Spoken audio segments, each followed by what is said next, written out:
Hello बच्चों, मैं श्रीमती प्रेम परिहार, सहायक आचार्य, राजकीय बांगड़ महाविद्यालय डिडवाना, और हम पढ़ रहे हैं बीकॉम पार्ट फर्स्ट का पेपर फर्स्ट, जिसमें स्थैतिकी एवं प्रावेगिक अर्थशास्त्र के विषय पर हम जानकारी ले रहे हैं।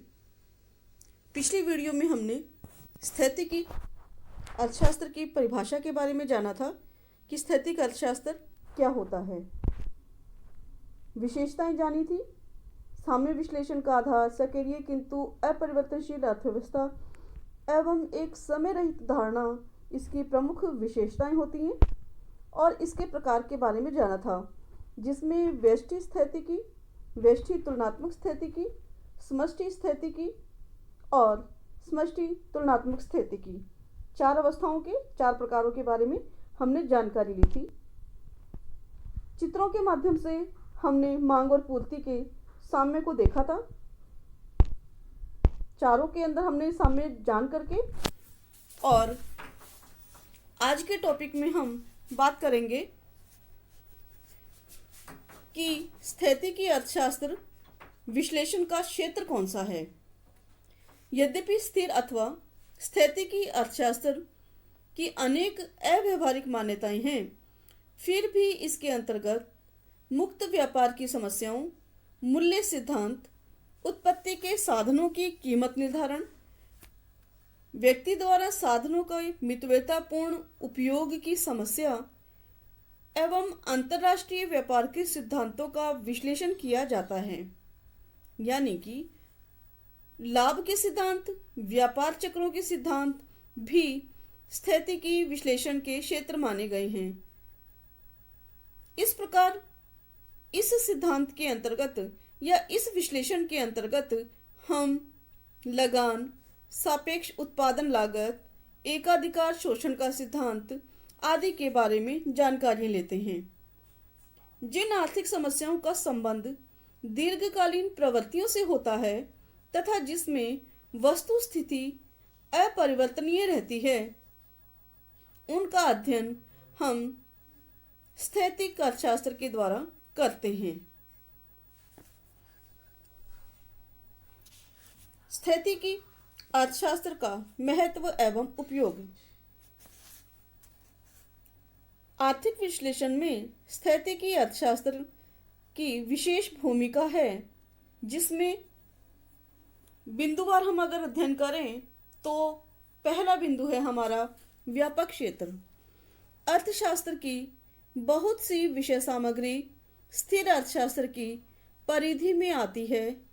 कुछ चरों को स्थिर मान लेने से जटिल आर्थिक समस्याओं का विश्लेषण भी आसानी से किया जा सकता है। चर, एक बिंदु इसमें आया है कि चर क्या होते हैं। चर वे मात्रा या तथ्य होते हैं जो किसी भी इकाई को प्रभावित करते हैं और उनसे प्रभावित होते हैं। ये जब चर को हम स्थिर मान लेते हैं, क्योंकि एक ही सिद्धांत के अंदर हम अनेक चरों के बारे में जानकारी लेते हैं, और अगर कुछ चरों को हम स्थिर मान लेते हैं, कुछ मान्यताएं अगर हम मान लेते हैं, तो हमारे लिए जटिल से जटिल आर्थिक समस्या का समाधान करना, उसका विश्लेषण करना आसान हो जाता है। दूसरा है परिवर्तनशील अर्थव्यवस्था का समुचित विश्लेषण हेतु आवश्यक। आर्थिक परिवर्तनों की प्रक्रिया एक अत्यंत जटिल होती है। इस परिवर्तन की प्रक्रिया का वैज्ञानिक विश्लेषण परिवर्तनों को छोटी छोटी स्थैतिक अवस्थाओं में विभाजित करके आसानी से किया जा सकता है। स्थैतिकी अर्थशास्त्र के नियम प्रावेगिक अर्थशास्त्र में भी लागू होते हैं। भ्रमात्मक समस्याओं का समाधान। स्थैतिक विश्लेषण में कुछ काल्पनिक मॉडलों का प्रयोग से उत्पादन एवं मूल्य सिद्धांतों तथा समष्टि सिद्धांतों की कुछ भ्रमात्मक समस्याओं का समाधान किया जा सकता है। जब हम मॉडल टॉपिक के बारे में अध्ययन करेंगे, अर्थशास्त्री मॉडल, तो उसके अंदर आपको आसानी से समझ में आएगा कि कैसे हम समस्याओं का समाधान स्थैतिकी अर्थशास्त्र के माध्यम से कर सकते हैं। संतुलनों का तुलनात्मक अध्ययन। स्थैतिकी विश्लेषण एक संतुलन को दूसरे संतुलन से तुलना करने में सहायक एवं लाभदायक होता है। जैसा कि हमने व्यष्टि तुलनात्मक स्थैतिकी के अंदर पढ़ा था कि एक से दूसरे के अंदर हम जाते हैं, एक से दूसरे मांग और मूल्य में परिवर्तन हम करते हैं, मांग और कीमत में हम परिवर्तन करते हैं, तो हमें आसानी से समझ में आता है कि कितना मूल्य परिवर्तन होगा और कितनी मात्रा में परिवर्तन होगा, कितनी पूर्ति में परिवर्तन होगा। तो इनका तुलनात्मक अध्ययन संतुलनों के माध्यम से आसानी से किया जा सकता है।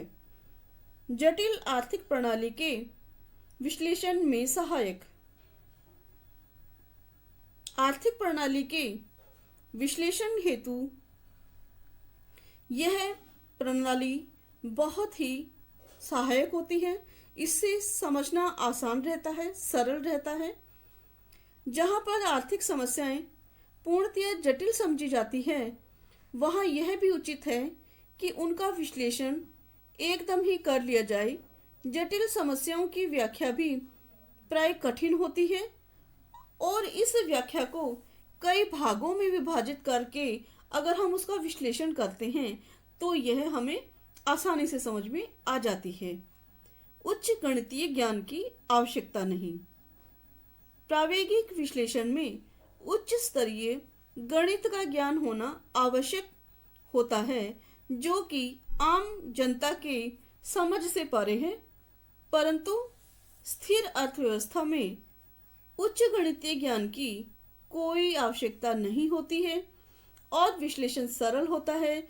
इसके अलावा जब तक स्थिर अर्थव्यवस्था के विषय को समझ न लिया जाए, तब तक प्रावेगिक अर्थशास्त्र को समझना कठिन होता है।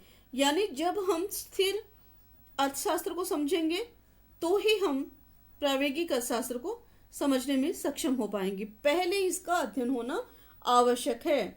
साम्य संतुलनों की जानकारी, उनका तुलनात्मक अध्ययन, इनके बारे में हमें जानकारी लेना आवश्यक है। अंतिम बिंदु है इसका भावी अनुमानों का सीमित अध्ययन।